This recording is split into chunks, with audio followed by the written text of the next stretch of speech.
So many of our favorites to watch. Oh look, now they're being bashed. I guess that's what we should expect on the Bullied Nostalgia Podcast. Welcome to the Bullied Nostalgia Podcast. Praise Beethoven. I hate you. Sorry, guy. Next week. Or month, or however long our scheduling is. I was waiting for you to say my name. Thank you very much. I'm Tim. I'm here with Chance, That's me. Kylan, I have a ring pop. and John. Hello. For newcomers, Bullied Nostalgia is a podcast where we watch movies and TV shows that John and I loved when we were kids, and the boys tell us if our childhood was very good or not. It wasn't. Spoiler alert for this episode. For all episodes. If you have anything that you would like to recommend or suggest for us to cover in this show, hit us up. Our email address is bulliedpod@gmail.com. And with that, we're going to jump right into this episode. Ooh. John, what is today's episode about? It's mostly about how it's good to be bad. It's bad to be good. Dinner.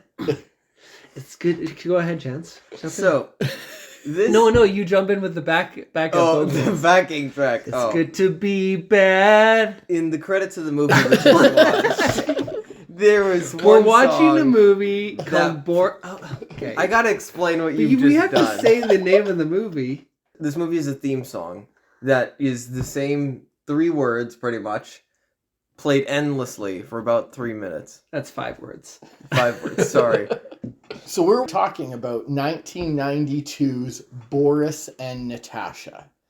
So when we say Boris and Natasha, these are the bad guys, the evil spies from the old Rocky and Bullwinkle cartoon back in the day. Which is really funny, because when I went into this, I knew Boris and Natasha as the bad guys from Rocky and Bullwinkle. So I was like, John, why are we watching a movie about the bad guys from a cartoon with no mention of the cartoon characters in it the entire time? And John was like, I don't know. The entire movie. Turns out I was right, and it was the villains, but it was very confusing to have no tying to them. I was more confused because when we first brought up Boris and Natasha, we had just recently watched GoldenEye, so I was a little bit more confused by the characters in GoldenEye named Boris and Natasha.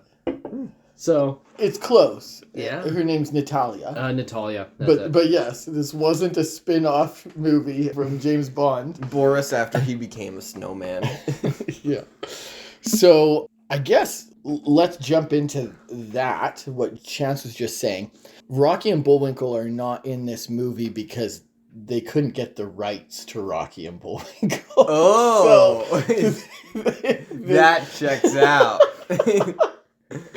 This is a spin-off movie because they couldn't get the primary characters. So they wanted to make a live action film with Rocky and Bullwinkle, which is, for listeners, an old cartoon about a flying squirrel and a moose.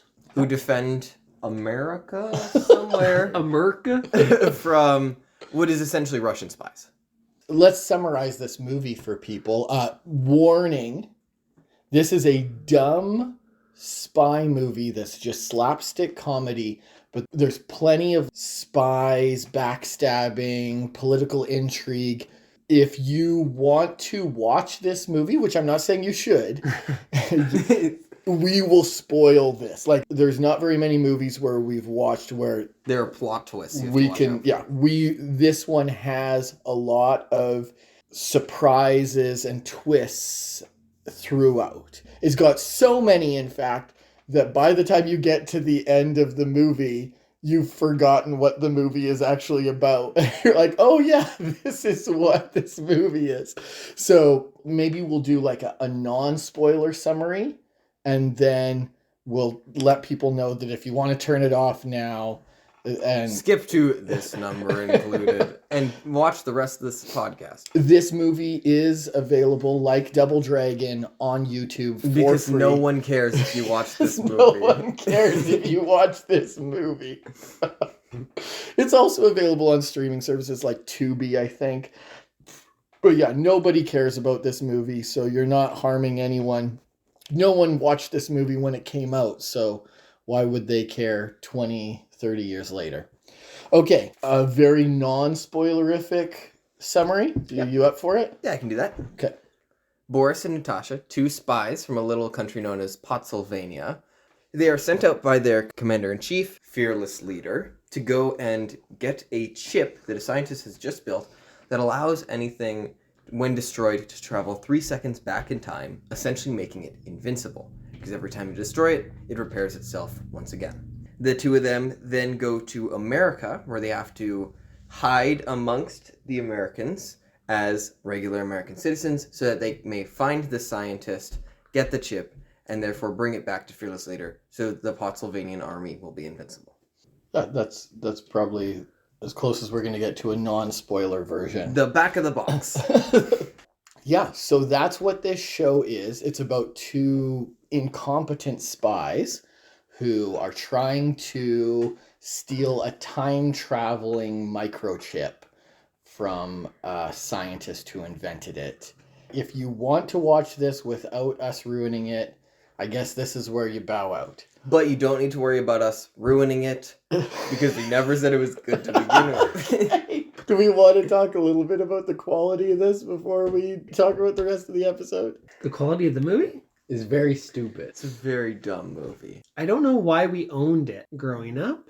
There was a sticker that said comedy in the top corner. So I think we got it as like a secondhand video store movie or something like that. That was something that we did back in the day. Getting a movie or a video game from a video store was a way more affordable way of doing it. Our entire Nintendo library was $5 games that we bought from First Choice Video. So definitely, I think you're right. We probably got it from a video store. I don't know why. Yeah. Mom and Dad were like, oh, there's not a sequel. I guess we have to buy The original. Yeah, this movie is Silly. kind of reminiscent. I don't know why I'd compare it to like Dude, Where's My Car or Bubble Boy. But it's kind of this like... That sense of humor, you mean? That sense of humor, but also it's kind of this thing where they go on this adventure and they meet all these people and then everything gets tied together in the end where there's a big final climax and all the characters are there. Actually, that's very true. The format of the movie is exactly like Dude, Where's My Car and Bubble Boy. You're right. So there's a narrator who sort of tells you what's going on. He's a bit of a smartass the entire movie. Yeah. Boris and Natasha are once again getting up to absolutely nothing that will not progress the story at all, so we had to have the writers rewrite them back into a story which will allow us to keep the story moving. Yeah, I liked it. So what's interesting to me about this movie is this movie came out in 1992. We were watching Beethoven that came out like the year later or whatever. Does this look like a movie that came out at the same time as Beethoven? No. That's all I was thinking the whole time as I was like, this movie looks old. Yeah. Even the quality of the like... I mean, you lose some quality when you're watching a rip-off of YouTube. But you could see this as being a movie that was made in the 70s, not the 90s. And so actually, the reason why that is this movie was filmed in 88, but when they showed it, they did screenings, nobody liked it. Like, they just said it was awful. And so they spent 2 years re-editing it and trying to find a version of it that people would like. That's why it looks like an older movie. Yeah. It's because it just sat in limbo forever. The budget was only $1 million. So this is probably the cheapest make of a movie we've watched in the show. It was filmed with the intention of having a theatrical release, but instead it got pushed to Showtime. So it does kind of undermine a lot of the dialogue in the movie. At the very beginning of the movie, the narrator's like, "What's this movie about? Oh, well, if you've looked at your movie tickets, you know it's Boris and Natasha." Well, it aired on TV. Yeah. So none of that stuff has actually ended up being relevant. But did you enjoy this movie at all? There were parts of this movie that I was sitting there and thinking, this is not funny at all. But there were a few times where I genuinely laugh out loud. Okay. Kai, did you enjoy this movie at all? I enjoyed my time, yeah. I do feel like it's not something that you watch with full attention. Yeah, this is mindless. I wouldn't spend an hour intentionally watching it. What were you doing when you were watching? I did, yeah. But, like, you know, if you But I work wouldn't. or something. If I could go back, I would not If I watch had a this 3-second time travel microchip. If I had a lot of them. So I think everybody here is saying the same thing. It's a low quality movie. It's not a good movie, but there is some fun to be had with it. Mhm. Okay. Oh, we can give the spoilerific. Right. So that's what I was going to say is, so now that's our diagnosis. If people want to bow out, now let's talk about what this movie really is. Everyone is backstabbing everyone. Everyone is killing everyone. No one can be trusted in this movie. The thing that I remember most about this movie, looking back at my childhood, is the moose and squirrel reveal. Yes. It's so dumb, but it's so perfect. So in this movie, Boris and Natasha are essentially being watched by the government, and while they're living in their apartment trying to act as normal Americans, and next door they have two neighbors. So these two neighbors are then reoccurring characters. They show up at pretty much every inopportune time for Boris and Natasha. Whenever they're trying to do something sneaky or breaking the law, those two are just there for some reason. And then at the end of the movie, it is revealed that the two of them are actually agents for the government, Agents Squirrel and Agent Moose. Now, Surgically altered. Wait, like they were actually... A moose and a squirrel Yeah. who is surgically altered. It's so dumb. But one It's of them's amazing. a woman. Okay. Well, that's your biggest But problem. this squirrel is What like... makes you think they were surgically altered? They That's say what that. They They say. say, "We are agents Moose and Squirrel, surgically altered once again." It's like, so But dumb. this squirrel is a guy in the cartoon, isn't he? Who cares? Why is that the thing you're hung Okay, up on? anyways, when we were watching this, I was still in the limbo of, are these the Bullwinkle and Rocky villains? And then it's like, Agents Moose and Squirrel! I genuinely remember getting up and yelling at John that it was the stupid Rocky and Bullwinkle villains, and now they're here, but they're human beings for some reason. And they don't call them Rocky and Bullwinkle Mm-hmm. because they didn't have the rights to Rocky and Bullwinkle. Yeah. But it's still, the joke lands for all intensive purposes. It's very dumb. It's perfect. I guess we should name all the different characters who have alliances in this movie. All the factions, good luck. If you have ones that you want to talk about, let's talk about those. But let's not lose sleep over every single one of them. You have them in your notes. Yeah, That's why. the first one being John Travolta. So John Travolta does have a cameo in this movie, and it's pretty awesome because it was just people that the director knew, right? Mm. All of the cameos. This is a low budget movie. I don't think John Travolta got paid anything, but it was just friends of his that he was like, "Hey, you want to make an appearance in this movie?" It was really funny because we watched this with Emma, and she was like, "This is a stupid movie." And right after she says that, they open the door. There he is. He's like, "Is that John Travolta?" And they just close the door, and he's gone for the rest of the movie. Yeah. She was very surprised. Props where props are due. I am very vocal about my adoration of time travel movies. And this movie is a formative memory in my love This is for why time you travel. love time travel. This can't be the movie that created that love. I remember watching the Back to the Future movies tons before I ever watched this, and Bill and Ted's and all those things. But this one definitely has a spot on the shelf of movies that impacted my love for time travel. Because it bastardizes time travel, right? Yeah, it's so bad. No, It makes me so angry. the scene where they're in the cab, the only way you could have made that better, in my opinion, would be to blow them up more times. Essentially, they're in this cab, and the cab blows up, and then the microchip rewinds everything 3 seconds. So they blow up and die, and then they rewind back 3 seconds, and they're like, what happened? We blew up. Boom, they blow up again. Why does this keep happening? Boom, they blow up again. Like, this really hurts. We should not do this anymore. Well, then we should get out of the car. Boom, they blow up. So then they rewind, and then they get out of the car. I could watch 10 minutes of them trying to figure out why they keep dying over and over again. That's a funny gag 30 years ago that I can't think of any other time travel movie that has done that again. It's really clever. It's really funny. It just is such a clean, easy, simple time travel gag. And I'm here for it.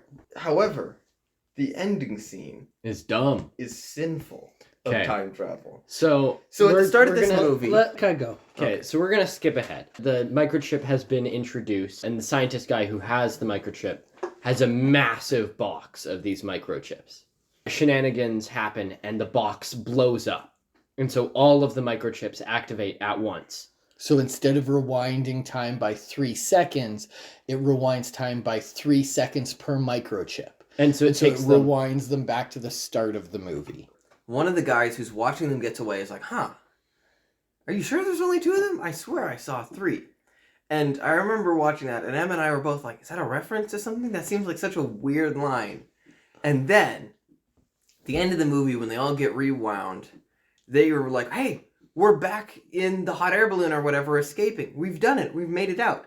But then the scientist is somehow there with them as well, which doesn't make sense And because he then wasn't when the there. bad guy says, are you sure there's only 2 of them? I thought I saw 3. It's because he sees the third person Who was from there the end of the all movie. along. Yeah. Which doesn't make sense and Um, is stupid. The issue I have is that they just kind of forget the microchips still exist. The microchips should still be in the box. They should go back to the box. Right, so there's still one microchip at that point, the one that the professor has. The way that logic works is by blowing up the box of microchips, it rewound back to before those microchips were built. So that's why those ones no longer exist. However, there is still the prototype, and that's what everyone would chase after in the sequel that Mom and Dad would have bought us if it existed. Was there any whispers of a sequel to this movie? Oh gosh, I doubt it. This Not movie likely. barely exists. Dave Thomas plays Boris, though. He used to be on SNL. He was Doug of Bob and Doug McKenzie fame. Canadian comedians? Canadian comedians. Who was Bob? Rick Moranis. I will say, when they weren't being bumbling idiots, I did actually enjoy watching Boris and Natasha. Like, there's one scene where they go into a store, and they're like, hey, can we see some ID? And Boris is like, yeah, sure thing. And he pulls out his ID, and then he just, like, shakes it around a whole lot so they can't see it.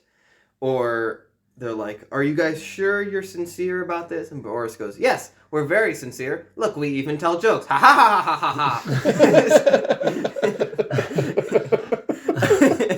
That's really funny. Everyone is trying their hardest to be the stupidest version of themselves, and sometimes it does not work. There are plenty of holes in the plot if you want to analyze it, but it is charming. I want to give Kai a chance to talk, though, because when we started this podcast, we acknowledged something that was near and dear to Kylan's heart, and we've not had an opportunity to revisit it until now. Is it Lego games? Nope. No. It's much greater. This movie has some beautiful Trench coats! trench coats. Kai, Perfect in every way. talk to us about the trench coats Look, in this movie. So a good trench coat is also a good disguise, okay? And everybody who wears a trench coat, you have no idea who they are. So, all in all, I'd say it's perfect performance. From the trench coats. Yeah, trench coat out of 10. Okay. Or I guess 10 out of trench coat. John, what do you want to talk about this movie? Yeah, I'm just trying to remember what it was like as a child watching it. There's a lot of like different scene changes and things move pretty fast. And so I remember liking that as a kid. I do remember as a kid, though, there being a really slow part in the middle of the movie. Yes. And when I watched it as an adult, I was like, oh yeah, that is super slow. But we get away from the microchip story and into like Natasha, finding popularity in America, and Boris Falling into depression. And so it kind of like tries to like build on their relationship a little bit, but it definitely slows down. And I mean, it's interesting that the narrator acknowledges flaws in the movie and it almost works, but it's almost like trying to cover up bad writing. It's like, okay, well, I can't do the voice. They're lampshading it. Yeah. But it's too much of a problem to properly lampshade. Yeah, there are several times in the movie where the narrator goes, and then Boris and Natasha did something, but unfortunately the plot hasn't moved in the last 3 minutes, and we don't know how to get it moving, so we're just going to implement this, and the plot continues. And maybe that's because they had to rework the movie. I'm assuming that is why. But I do remember my favorite scene of the movie as a kid was the showdown at the end, when all the characters who you thought were dead or weren't important or were not good or bad or whatever, everyone shows up with a gun. Except Agent X. Yeah. Essentially, they show up at the microchip factory and someone pulls, Inside of the nose of Mount Rushmore. inside of the nose of Mount Rushmore. Yep. Yeah. And someone pulls a gun on someone, and then someone pulls a gun on them, and then someone else walks in and pulls a gun on them, and then someone else walks in and pulls a gun on them, and then someone, like, literally it happens, like, 7 times. And then Boris blows them all up, including himself. Yeah. Resets time. Like you said, that's what happens in so many of these other movies. Not exactly, but that is a formula that is obviously fairly common. Mm-hmm. I wasn't sure about this movie because there's a lot of jokes that do not land. Mm-hmm. And I haven't watched this one in a very, very long time. And so I was not sure what my memories were. I was sure that they were steeped in nostalgia. And so going into this one, I remember Kai and I watched it first. And I think I said to you, John, like, I'm interested to hear what you guys say because it's not very good, but it is fun. I think you called it Ernest the first time we watched it. Okay. Yeah, that sounds about right. Yeah. Like everyone's just like really trying to make it up to you. They know that the movie's bad and they're like, we'll just try and get our best. I think the movie's at its best, though, when it's not trying too hard. Sometimes the movie tries really hard and the jokes just seem really awkward and not funny. But some of my favorite moments are, throughout the entire movie, there's a running joke that Boris takes Natasha for granted. That's pretty apparent, and honestly, it's not very funny most of the time. However, there are little moments where when Boris gets scared, he'll drag Natasha in front of him and pull out his gun, hiding behind her. That's funny when it's in the background. When you see that, like, that's a good way to utilize that joke, is that he literally doesn't care if she dies or not if he makes it out of there. But when he's like, take my jacket, hang up my coat, like every 3 seconds, that's not funny, I like how when he's depressed, he blows up an entire model train set. Like, like when did he make that? They're supposed to be spying, and it's like the whole diorama with like a mountainside and everything. Yeah, I think what's most interesting about that movie to me is in the first minute, it tells you this is a movie about time travel. And then you get an hour of not that. So by the time you get time travel again, you've completely forgotten that was the theme of the movie, that was the stage that was set. You've got so much political intrigue and spy thriller stuff going on that you've completely forgotten the premise of the movie. This movie is very strange because it has a type of joke that I think I haven't seen very often, and it's very weird to watch. And the way the joke plays out is they have a setup, and they have a punchline for a joke that is not funny. But little did you know, that punchline was actually the setup for a secondary joke that you could not have seen a mile away until it happens. I will give you an example. So, Boris and Natasha come across a homeless man, or at least an agent pretending to be a homeless man. After walking away, the man takes a potato and bites it whole. And you're like, oh, this is a joke about him being homeless and eating anything he can. That's not funny. They then pan away to show the hole now revealing a grenade within the potato, and the man explodes. That is the joke. That there was a grenade in his potato. Yeah, so don't eat raw potatoes, but don't cook them either because they might have grenades in them. I'll take that explanation of the style of joke one step further. In the beginning, Boris and Natasha steal an ornamental egg from an arms dealer. It's called the Egg of Kiev. And he chases after them. They escape. Fast forward an hour and a half to the big climax, and agent number 1 comes in with a gun and holds everybody up. And then agent number 2 comes in with a gun and holds agent number 1 up. And then 3, and then 4, and then 5. And everybody's got guns on everybody. And there's a dozen of them in the room, all pointing guns at each other. And then all of a sudden, the arms dealer from the beginning of the movie comes in and he's like, "Where's the Egg of Kiev?" And then the most recent person to come in, who's fearless leader, just says, "Shut up." And he just shoots him and kills him. And so they set up a joke an hour and a half earlier. And then they reinforce that when you come in with a gun in that scene, you're going to be the victor. And then he comes in and it's just like, no, you're not worth our time. So yes, there's a lot of building expectations on what you think the movie's going to be and then pulling the rug out from underneath you and revealing that your raw potato has a grenade in it. For reasons still unknown to us. Is there anything anybody wants to talk about before we jump to closing? I think we didn't need to spoiler anything. I don't think we talked about anything that was important to the story for the most part, except for Moose and Squirrel.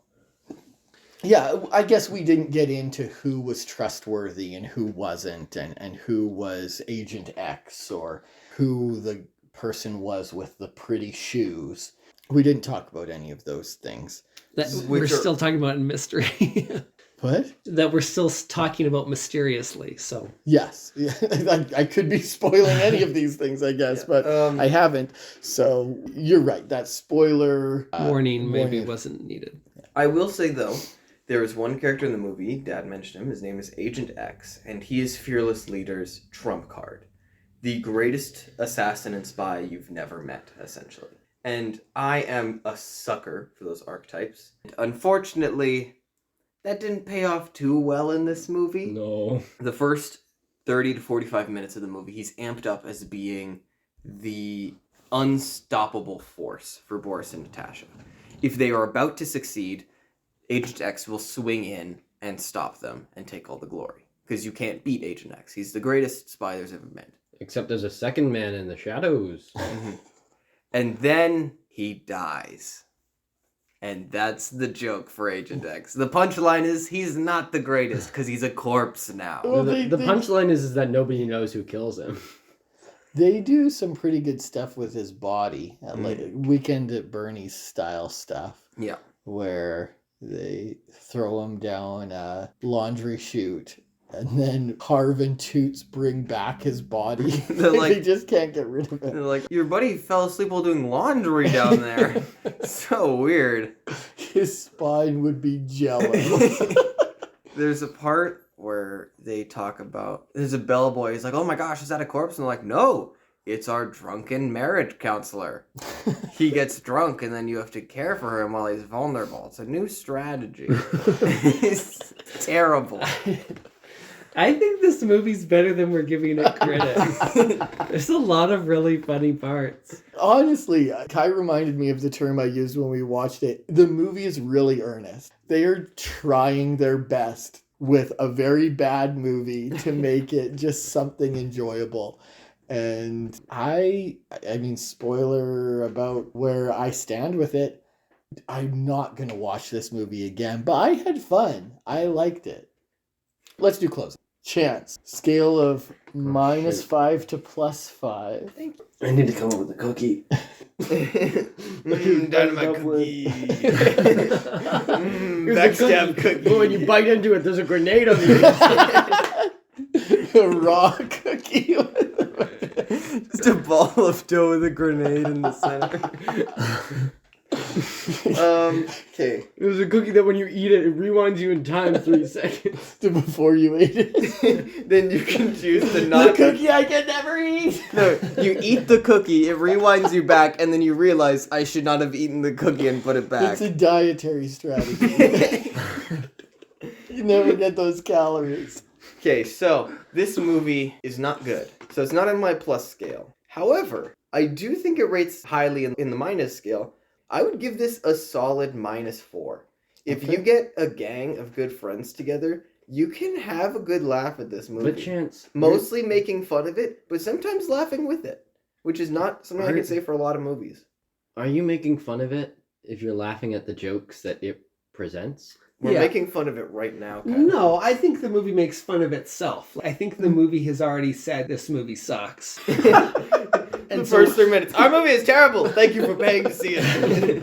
Yeah, We so I don't think we can really make fun of it because it's already a joke. But Yeah. I'm laughing. Yeah, nothing is sacred to this movie. Everything that it does is fair game for it to make fun of. I talked about this a tiny bit in Double Dragon, where I said it kind of seemed like they were in on the joke. Legit, this movie is straight up in on the joke. It's like They they're- wrote the joke and invited you into they're it. welcoming you to be in on the joke about the movie. It's like this weird paradigm shift where they're like, our movie sucks, come make fun of it with us. Yeah.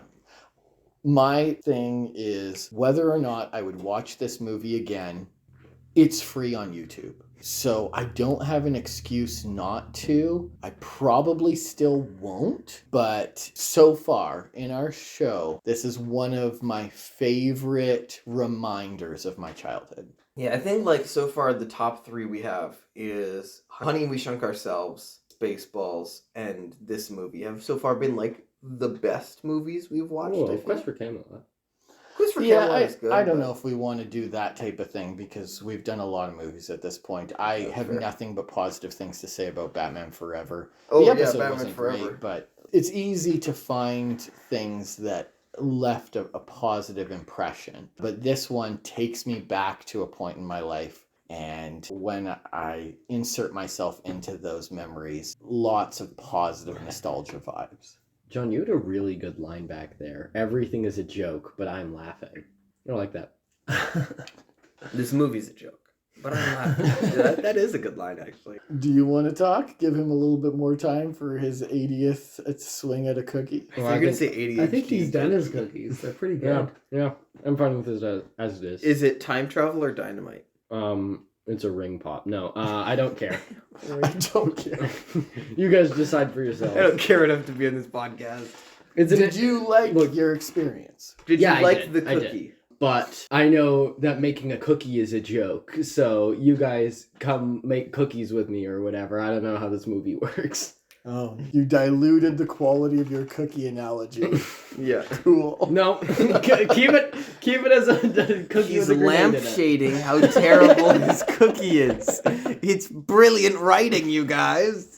Cookie with a grenade. I feel in it. like the tone of our conversation has changed from the beginning. I feel like we're all talking about how much we enjoyed the movie now. Yeah, I saw you last week and I committed the unforgivable sin and I asked him if Chance and him had enjoyed the movie. Hang up the call. We're done. How dare you? He was very coy and he definitely gave vibes like I wasn't going to enjoy his response. And then we started this conversation today and everyone was like, oh, this movie sucks. But the further we got into the conversation, I think we all acknowledge that that's kind of the intention of the movie. But that doesn't necessarily take away from what it does well. I think the movie might be better after the fact. I feel the same way about this movie that I do the 8th Star Wars movie. The Last Jedi? I think so. And I've felt that movie has some of the worst scenes in Star Wars cinema. However, it does have some things that I genuinely love. And I'm not going to get into those because I feel like the Star Wars fans are going to crucify me. That's okay. I fall into the minority. That's, in my opinion, the best of the 3 newer ones. Yeah. I think Boris and Natasha has some genuinely terrible moments. There are times when the movie is not funny at all. But there are times when this movie is hilarious. And I stand by that. Inspired by the guy who gave me the -5 to +5 ratio. The guy, the human. I've said his name before. I'm not talking about Arlo the puppet. Sambo Eye Patch Wolf. Oh, Yeah, okay. that guy. I can't remember how the statement goes exactly, but he's like, I am not a fan of movies that fade into mediocrity, but I love movies that choose to fail spectacularly. And I think that's what this movie does. This movie fails, but as it's careening to the ground in a ball of fire, it chooses to make a show about it. It's a firework. Yeah, exactly.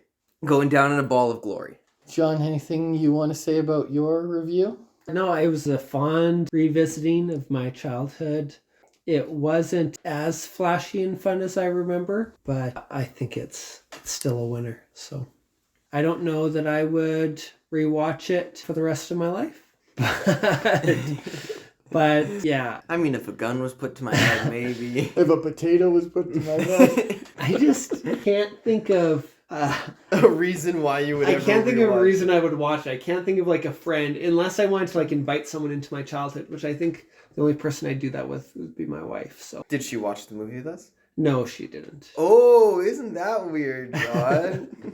I guess a potato is put to your head now. Okay, so potatoes aside, 5 potatoes and podcast. and the rest of this podcast. It just cuts there. Something I would like to start as of this episode is in the last month, I have had numerous listeners reach out and let me know that they would like to know what our next episode is going to be. Ooh. So that they can watch it Ahead of before time. we talk about That it. makes sense. Which is very smart. Thank you, listeners. We're smarter than we are. We still don't have this thing figured out. I was wondering why we were scheduling things now. Yes. Before we were just going by the seat of our pants, but suddenly we have plans? Yeah, I guess pulling back the curtain a little bit, I've been like really vocal with everyone about trying to figure out the rest of the season. And it's because, as Chance said, there's been times where we were about to do a certain movie or TV show and then changed on a whim because we found a video game that we wanted to make fun of. So yeah, we talked a lot about it. So I think we're going to stick with Jumanji as our next one. The original. The original Jumanji, that's right.